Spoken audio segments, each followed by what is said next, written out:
இந்த ஸ்ரீலங்கால லைசன்ஸ் எடுக்கிறது பெரிய ப்ரொசஸ்ங்க. அதை விட பெரிய ப்ரொசஸ் என்ன தெரியுமா? நம்ம கிட்ட ஆல்ரெடி லைசன்ஸ் இருக்கும். அந்த லைசன்ஸ் எக்ஸ்பைரி ஆனோன்னு அதை ரினியூ பண்ண போனோம். அப்போ நம்ம இந்த ஆர்எம்பி அப்படின்ற மோட்டார் வாகன திணைக்களுக்கு தான் போனோம். இங்க போகும்போது என்ன நடக்கும் அப்படின்னு பாத்தீங்கன்னா, இப்போ முதலா லைசன்ஸ் இருப்பாங்க இல்லையா, அவங்களும் நம்ம கூட தான் லைன்ல இருப்பாங்க. ஸோ அவங்களோட போயிட்டு மெடிக்கல் கொடுத்து, ஃபிங்கர் பிரிண்ட் கொடுத்து, அப்புறமா கவுண்டருக்கு போயிட்டு அங்க ஒரு நம்பர் தந்து, அந்த நம்பர் வர வரைக்கும் வெயிட் பண்ணி, அதுக்கப்புறம் தான் நம்ம உள்ள போனோம். ஸோ ஆக மொத்தத்தில் நம்ம எக்ஸ்பைரியான லைசன்ஸை எடுக்கிறதுக்கு மொத்தமா ஒரு நாள் தேவைப்படுங்க. ரைனோ ரூஃபிங்கிடமிருந்து ரைனோ பிரீமியர் ரூஃபிங் தீர்வுகள். இதெல்லாம் டிரைவர்ஸுக்கு ரொம்பவே கஷ்டமா இருந்துச்சு. ஸோ இப்போ இந்த கவர்மெண்டால ஒரு சிறப்பான நடவடிக்கை எடுத்திருக்காங்க.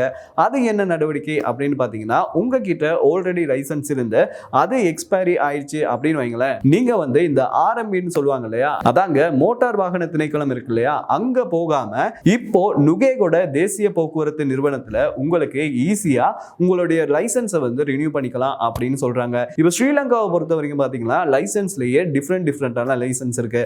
அதாவது ஹெவி வெஹிக்கிள், லைட் வெஹிக்கிள் அப்படின்னு ரெண்டு வகையான லைசன்ஸ் இருக்கு. அதாங்க இந்த கனரக வாகனம், அதே மாதிரி இலகுரக வாகனம், இது ரெண்டுக்குமே ரெண்டு லைசன்ஸ் கொடுக்குறாங்க. ஸோ இந்த ரெண்டு லைசன்ஸையுமே நீங்க இப்போ நுகேகொடையில இருக்க தேசிய போக்குவரத்து நிறுவனத்தில் நீங்க புதுப்பிக்க கூடியதா இருக்கும். அதே மாதிரி பார்த்தீங்கன்னா, இதுக்கு முழு நாளும் தேவைப்படாது, நீங்க இதை குறைவான நேரத்திலேயே செஞ்சு முடிக்கலாம் அப்படின்னு இப்ப சொல்லியிருக்காங்க. ஸோ ஆக மொத்தத்தில் இதெல்லாம் டிரைவர்ஸுக்கு ரொம்பவே ஒரு நல்ல விஷயம் அப்படின்னு தான் சொல்லணும். ஸோ இப்போ சில பேருக்கு டவுட் வரும், அது என்ன டவுட் அப்படின்னு பார்த்தீங்கன்னா, நான் வந்து ஆல்ரெடி பைக்குக்கான லைசன்ஸ் வச்சிருக்கேன், இப்போ ஆட்டோவுக்கு கூட பழகிட்டேன். ஸோ நான் வந்து என்கிட்ட இருக்க லைசன்ஸ்ல ஆட்டோவுக்கும் போட்டுக்கணும். ஸோ இதை நுகேகொடையில் இருக்க நான் சொன்ன இடத்துல போய் போட்டுக்கலாமா அப்படின்னு உங்களுக்கு ஒரு டவுட் வரும். ஆனால் அதுதாங்க முடியாது. ஏன் அப்படின்னு பார்த்தீங்கன்னா, இப்போ நுகேகொடையில் இப்போ தற்காலிகமாக போட்டிருக்காங்க இல்லையா, இதில் வந்து காலாவதியான லைசன்ஸை மட்டும்தான் புதுப்பிச்சு கொடுக்குறாங்க.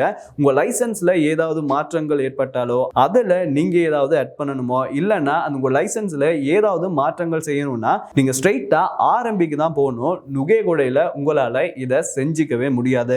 ஸோ ஆக மொத்தத்தில் அரசாங்கம் ஒரு நல்ல தீர்வு தான் எடுத்திருக்கு அப்படின்னு சொல்லணும்.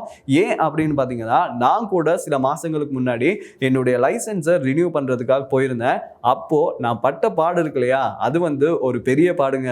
ஏன்னா ஆஃபீஸுக்கு ஒரு நாள் லீவை போட்டு நான் காலில் கொடுத்து என்னோட லைசன்ஸை எடுக்கிறதுக்கே ஈவினிங் ஆயிடுச்சு. ஸோ ஸ்ரீலங்கன் லைசன்ஸ் வச்சிருக்க ஒரு பர்சனா இந்த விஷயம் வந்து எவ்வளவு நல்ல விஷயம் அப்படின்றது எனக்கு தெரியும். ஸோ இதை பத்தி நீங்க என்ன நினைக்கிறீங்க அப்படின்றத மறக்காம கமெண்ட்ஸ்ல சொல்லுங்க.